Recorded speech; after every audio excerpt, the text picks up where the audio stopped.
I actually went to a youth group at a church down the street from our house. I went for the wrong reasons, for a girlfriend over there. After we actually broke up, that's when I stopped going to church.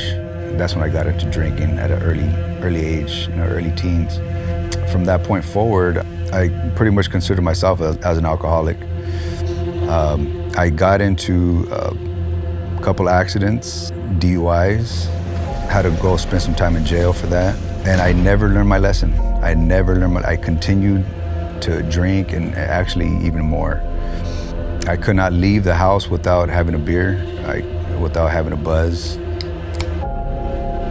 I wanted to get a job that was going to be secure, so I decided to go to the ports as a mechanic.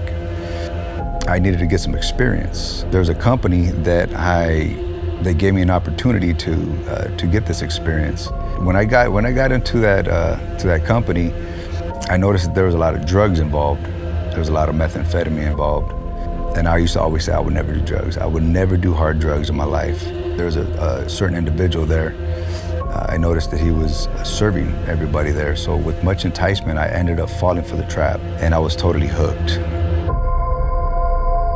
I ended up getting fired from that job. I lost my opportunity to get hired on the port.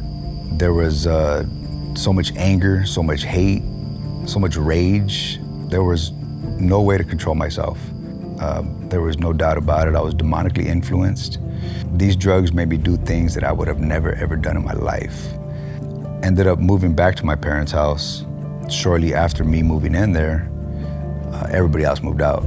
There was no way that anybody could be around me. I was an angry individual, unpredictable. After everybody moved out, I was there left in isolation. I had so much fear in me, totally tormented with my own mind, I actually planned on hurting the individual that gave me the drugs. And then after I hurted him, I was gonna commit suicide. There was something that was stopping me from walking out that door. But now I know it was not something, it was someone telling me just don't go tonight.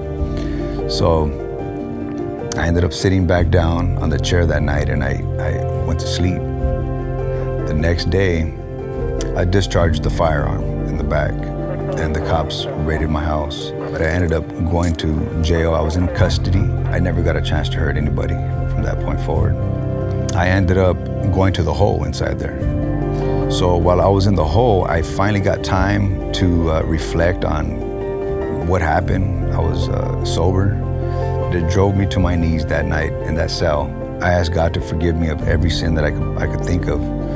But when I got off my knees that night in that cell, I was absolutely set free. After I got out, I made amends to all the people that I hurt, my family, my father, my dad. We have a great relationship today. My mom, she actually was looking for a church for me. That's when we found Calvary Chapel.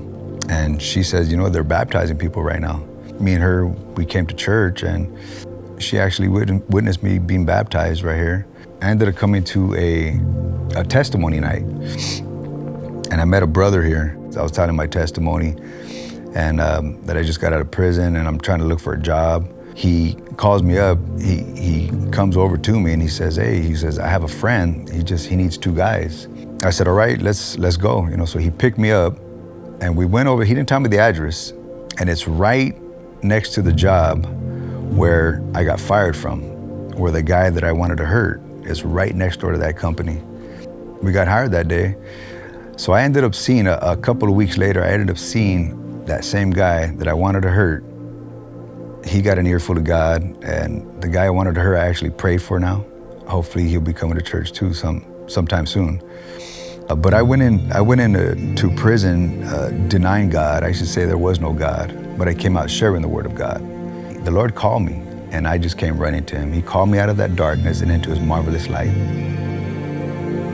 The devil is very powerful, he's very real, but God's grace wins every single time.